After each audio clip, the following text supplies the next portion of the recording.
जैसा कि आप लोग जानते हैं कि एलटी ग्रेड साइंस के फॉर्म ऑलरेडी आ चुके हैं। तो साइंस में आपको केमिस्ट्री एंड फिजिक्स दोनों ही एग्ज़ाम्स को क्रैक करना होगा। 60 क्वेश्चंस आपको फिजिक्स एंड केमिस्ट्री के मिलेंगे, बाकी 30 क्वेश्चन आपको जीएस के मिलेंगे। तो देखिए, इस बार सिलेबस की एक बार समीक्षा कर लेते हैं। रसायन विज्ञान यानी केमिस्ट्री में जो आपको सिलेबस दिया हुआ है, सामने आपके क्या है, एक जीओसी सामान्य कार्बनिक रसायन, ठीक है। जो लोग पढ़े होंगे जानते होंगे कि ये जीओसी का पार्ट है। बेसिकली आपको बहुत सारे इफेक्ट्स होते हैं, हाइपर कॉन्जुगेशन होता है, इंडक्टिव इफेक्ट होता है, रेजोनेंस होता है और एरोमेटिसिटी, और उसके आपको एप्लीकेशन करने होंगे, ठीक है। सेकंड में आपको अभिकर्मक यानी रीजेंट्स होते हैं, और रीजेंट्स के अंदर आपको बहुत सारे रिएक्शन मैकेनिज्म। तो आप ये मानिए कि यहाँ तक जो मैं आपको मार्क कर रहा हूँ, यहाँ तक ये पूरा सिलेबस जो लिखा हुआ है, ये बेसिकली आपका रिएक्शन मैकेनिज्म का सिलेबस है, ठीक है। उसके बाद क्या है, देखिए आपको कुछ नेम रिएक्शन दी गई हैं, एल्डोल, पर्किन, कैनेजारो, वेटिग, ये सब आपको नेम रिएक्शन। देखिए, ये सिलेबस जो दिया होता है, इसका मतलब ये नहीं होता कि आपको इतना ही पढ़ना है। इसका मतलब ये होता है कि आपको कम से कम इतना पढ़ना है, यानी कि इससे फालतू भी एग्ज़ाम में आता है।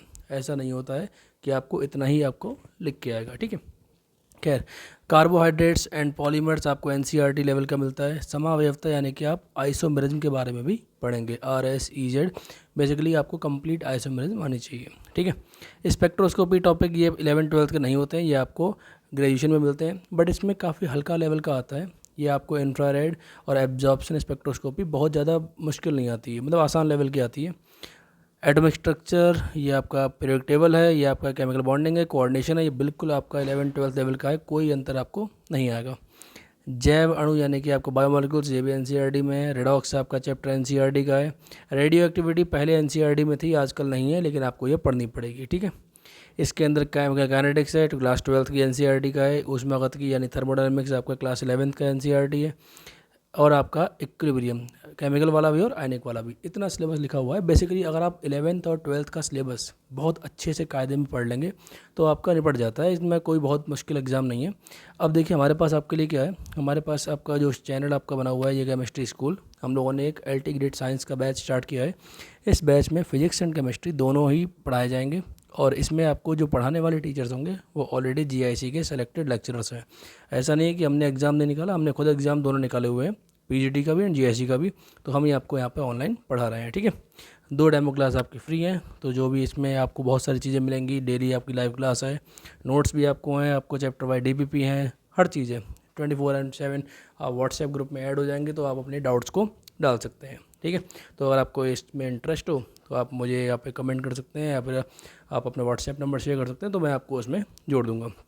खैर, अब स्ट्रेटजी क्या होनी चाहिए? मैं मानता हूँ कि स्ट्रेटजी बिल्कुल वही पुरानी है कि सिंगल बुक मल्टीपल रिवीजन, यानी कि आपको एक कोई मटेरियल, चाहे किसी भी कोचिंग का हो सकता है, चाहे कहीं का भी हो सकता है, बट आप एक प्रॉपर मटेरियल जो होता है जो कंप्लीट हो। ऐसा नहीं कि आपने बस एक किताब ले ली, उसमें कुछ है ही नहीं, ठीक है। आपको एक कंप्लीट मटेरियल, ठीक है, जिसमें हर एक चैप्टर की डिटेल अच्छी खासी दी हुई हो और अच्छे खासे क्वेश्चंस हो। तो अगर आपको मटेरियल भी केवल चाहिए, आपको लाइक ऑनलाइन क्लास ना लेनी हो, सिर्फ मटेरियल चाहिए हो, तो उसके लिए भी हमारे पास ऑप्शन है, आप सिर्फ मटेरियल ही परचेज कर सकते हैं, ठीक है। लेकिन उसके लिए क्या है कि आपको अपने आप को फोकस्ड करना पड़ेगा, आपको अपने आप पढ़ना पड़ेगा, और इसमें नोट्स आपके रहेंगे, टेस्ट रहेंगी, पीडीएफ रहेंगी बहुत सारी, तो वो आपको कम्प्लीटली मिल जाएगा, ठीक है।